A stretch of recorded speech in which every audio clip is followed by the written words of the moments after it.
I've been through a lot. I've been through a lot in my teenage phase. I went through a lot in my 20s. I made a lot of mistakes, and there was a lot of people who drugged me through the dirt for it. And I believed it for a long time.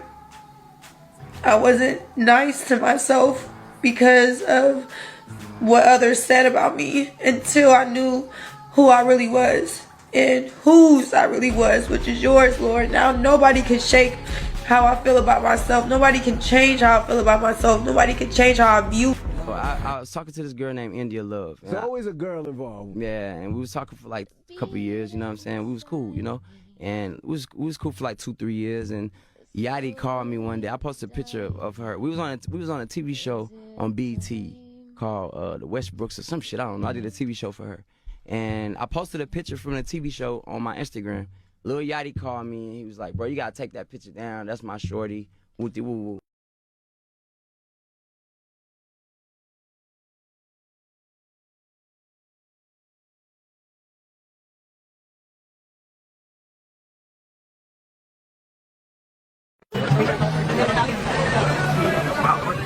What's your name? Oh, Jimmy. Yo, she's gorgeous. Who's the date, man? I don't know who that is. You don't know who that is? I have no idea. Alright guys, this is part 2 of how India Love slept with my now ex-husband at the time, and she very much knew that he was my husband at the time. She knew me, she knew him.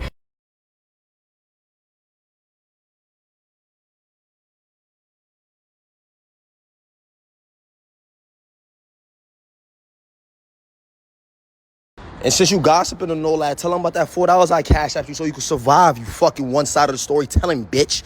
And this is why the girls love the men in Miami, because New House say what? Y'all, this man got me a condo and we only been on one date. And no, I didn't give him no cooch, even though cooch for a condo, that's an even exchange. But let me explain. All right, y'all, before we glamorize the situation, let's talk about the facts. Okay, so I'm not allowed to date anybody else, but we're also not in a relationship because relationships are for people who want to get married, and he don't want to get married. He's also not into celebrating Valentine's Day, Christmas. He thinks holidays are stupid. But am I going to let that keep me away from my new man and my new condo? I think not. Anyway, how did I get the condo? I'm God's favorite girl. That's how. No, seriously. I've been living in Jamaica for the past 3 years now. However, I told y'all in my last post, I moved back to my granny house in Florida because my multi-million-dollar business, Sweet Cookie, crumbled. This wasn't a sales issue. All the girlies love my products just as much as I love my new toothbrush. Look at this. Ooh, it's 3-in-1. Accusations! These are not accusations. This is false accusations. And the guy has a business. So he used to take him to the business to print out things, help him get the orders together. He liked it there. A mother who Fox 13 will not be identifying says her son's life was changed forever after he began working at Martinius Tyler's print shop. I thought that was good for him because that's what he wanted to do. And that's when he met Mr. Smith. She said she never met DeMarcus Smith in person, but she found out who he was after going through her son's phone. And I opened it up. My heart shattered. She found nude photos and sexual conversations and reported it to police. She soon found out Smith was already a registered sex offender. In 2015, he pled guilty to possession of child pornography. He pleaded guilty to new sex charges involving that woman's son less than a year later and was sentenced to 30 years in prison. It wasn't enough time because I don't think it's enough time in the world to give somebody for a crime like this. Now, a second person indicted on human trafficking and aggravated sexual exploitation of a minor. Martinius Tyler, the owner of the print shop where Smith met the victim, and according to Facebook posts, a pastor and elder at the same church where Smith preached. I trusted you to help me help him, and this is what you think, this how you thank me, this how you return the favor. You abuse your power and manipulated children. Some people are really fucking stupid.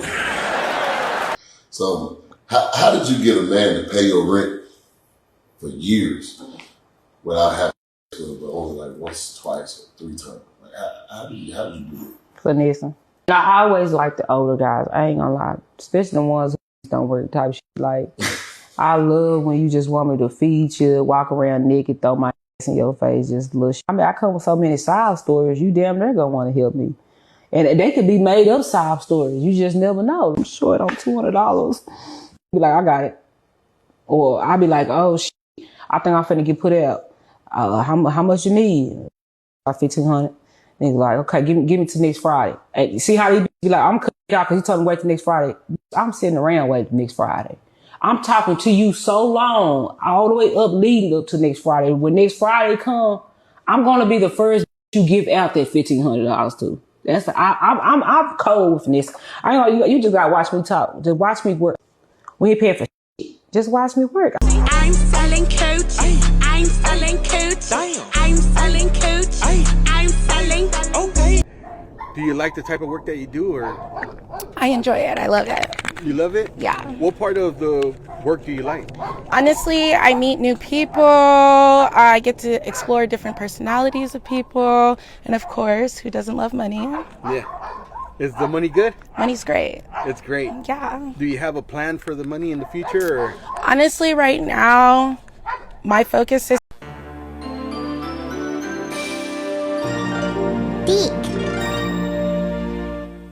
Fucking over 100 men is not going through a lot. You just made a conscious decision to be a fucking hoe. And now you're crying about it? You should have been crying about it when you was sucking all them dicks back in the day. Bitches waste their whole 20s being a fucking thought. And then when they get 30, now they're emotional and they find God. Like, nah, bitch, it's too late now. You already fucked up. Going through a lot is someone who has cancer, who's fighting for their life. You consciously making decisions as a grown woman to suck mad dick is not going through anything. Suck it up the same way you were sucking it up back then and move on with your life. We don't want to hear you cry, bitch. I've known you for a long time, and I know that you like hoes. Wow. And I just gagged a little bit. This is what I'm working on, though. And I mean, he didn't mind at all. We still. What is the most embarrassing thing that's ever happened to you while you were hooking up with somebody? I threw up on his. No. How did that happen? It was huge, and he was like face me, and I just gagged a little bit. This is what I'm working on, though. And I mean, he didn't mind at all. We still.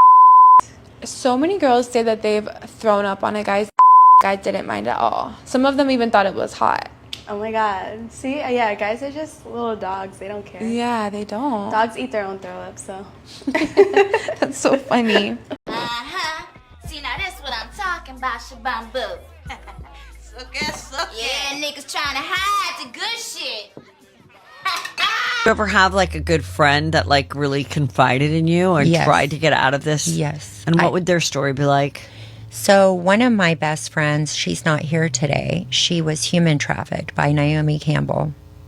And Naomi is also Diddy's, the godmother. I was going to say godfather because I think Naomi is not a woman. You don't? No, I don't. I don't think she is a woman. That's just my feeling. Okay. I've spoken with her. Born a woman, you mean? I think she is I don't think she's born as a woman. Okay. So she is the godmother to Diddy's children.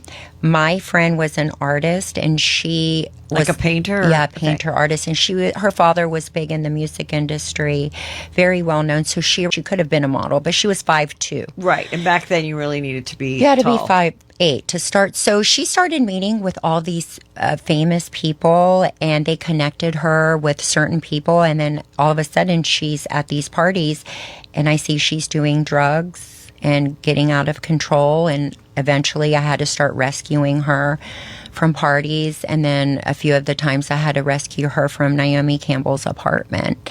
And Naomi would bring her back and they would do like detoxing therapies just to like relax and sleep over. And then I would pick her up and bring her to her apartment because she was so high on drugs. What kind of drugs was she doing? Everything. She had they provide the drugs for you.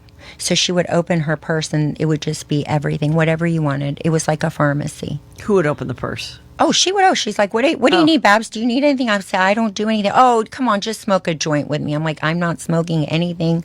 I didn't trust her anymore either with drug. I didn't trust her at all. What she could have put in there for me, I don't know. Yeah. You know what I mean? She just wanted someone to do drugs with. So then what happened to her?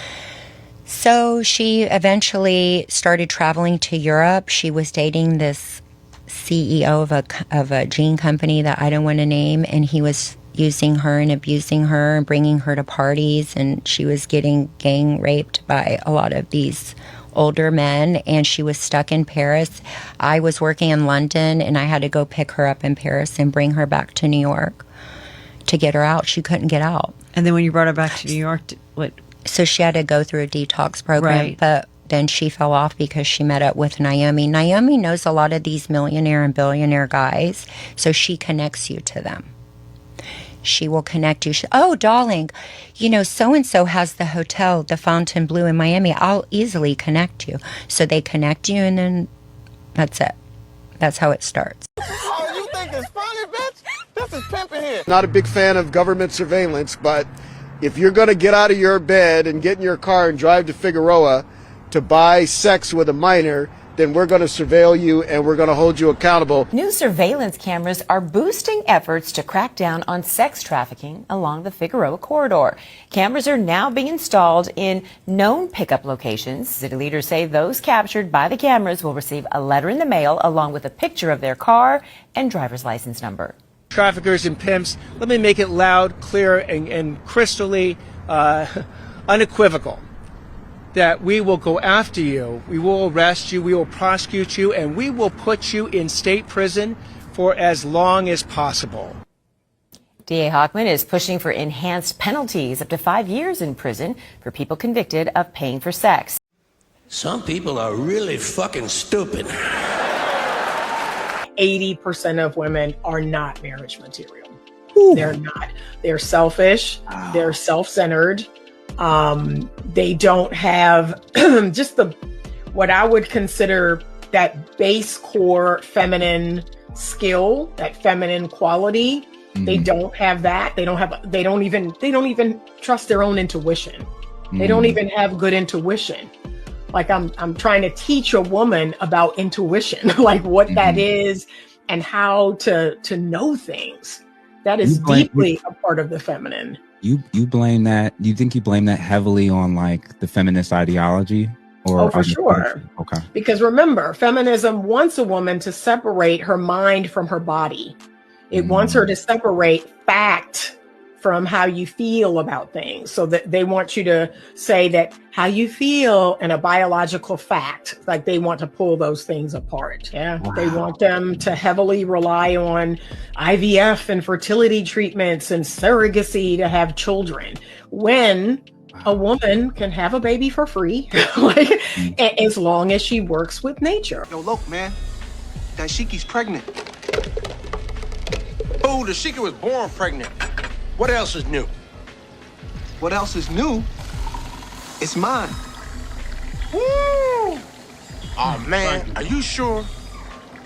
She said I was the only one she'd been with in the past 20 minutes. Damn. Yes. Yes. And you believed her, huh? Here you go, sucker. I mean, brother. Hey, bro, come on now, dog.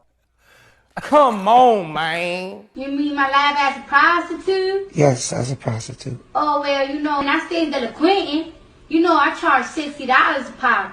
But when Daddy get the good hotel, the Marriott Courtyard by Sycamore Street, I charge $200 a pop. But that's when me and Daddy do good. That's when we catch good licks. You know, I've been working for Daddy ever since I was young, you know. I saw him in the eye, and I told him, Daddy, I want to choose you. I don't want to work for you. Choose me, daddy. And he put me in the back of his truck, in the back, you know, in the trunk and whatever. I worked for him ever since. You know, I got, you know, it's 3 more of us, but I'm the bottom one. Because I get the money, okay? I get the money. We don't give a fuck! Jesus! We don't give a fuck! Truckers say it's been a daily and nightly thing. Teenagers going door to door, knocking on the doors, selling themselves truck to truck. Police spent the weekend trying to break it up, and truckers say in this lot, officers can just take their pick. Nothing surprises me anymore. I've seen everything but Bigfoot at a truck stop, you know? Indianapolis trucker David Howington visits this truck stop every day along South Harding at 465, and he says the prostitutes were getting bolder by the day. Other truckers told police a 14-year-old girl has been among those working this truck stop, so officers tracked her down over the weekend. They say she denied being a part of it, but her 19-year-old sister, Jody Kinslow, went to jail.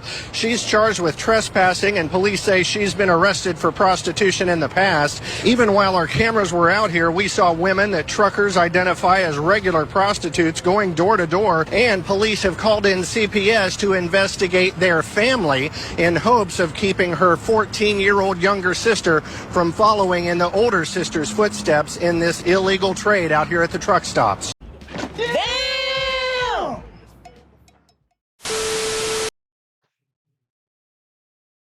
A lot of shit pissed me off. Like we got India Love praying on stream, it's fucked up, People make the wrong decisions in life all the time and they get to regretting them. And when they get to regretting them, the conscience eats at you. We don't know what the fuck the conscience is, but it's a little voice in your head that's pretty much telling you you're making the wrong decisions. You're on the wrong path. You're doing the wrong thing, right? So this girl is on stream pretty much crying to the world about the wrong decisions that she's made. You know, um, Praying to God and pretty much putting all this degradation out there. I mean, after she's done all the craziness, the OnlyFans and all this and all that. After she's got, multiple guys under her belt and multiple millionaires, all about the money, right? Once you go towards this life, they choose to, like Black China, come back to salvation. You know what I mean? Come back to order in their life. Because the chaos it pays, but it's really not healthy for your soul. It's really not healthy for your well being, your physical, mental. We all know these girls that do corn and all that stuff. They end up committing suicide and stuff like that. So you really can't tarnish yourself like this and then expect to try to just jump back into normal society. Just like Black China's trying to do, work her way back into a normal routine, because after you get done flooding around like this, I mean, there's no real other way you can go. You can't go from making 20, 30,000 dollars a day on doing whatever. I couldn't tell you what you're doing. Hey, look, I couldn't tell you. But if they're making this type of money and then bragging about it and then wanting it more and just getting all this, all these presents and prizes and all this stuff from these guys, it's really detrimental to them because they think that life is supposed to be this easy. They end up getting a princess syndrome to where they're just used to getting stuff for free, used to getting in places for free, used to getting all this luxury lifestyle, soft life, if you will. And that's not real life for anybody right now. Nobody really has that soft life unless you already done grinded your ass off or you inherited some real wealth, you know, from generations. But I mean, people have been getting their wealth stolen from all kind of ways, and banks is crafty with that shit. So even if you got a couple properties handed down and stuff, you still might be struggling. You still might be in the hole. So it's not always easy for everybody or anybody. And we see these girls making the wrong decisions all the time, and then they go back to trying to make the right decisions. Yes, they are victims, some of them, especially in different circumstances, you know. But in Indian Love's case, you know, you got to be careful what decisions you make in life, especially after you already, you know, opened yourself up to all kind of degradation. Because now you're just going to be mentally ill, pretty much. You're running around expecting people to understand why you made certain decisions and accept you for, you know, the way you want to act, and it's just not how normal society runs. You know what I'm saying? Because people don't want to they don't have to understand why you chose to put yourself on the internet like that. They don't gotta understand or want to understand your struggle.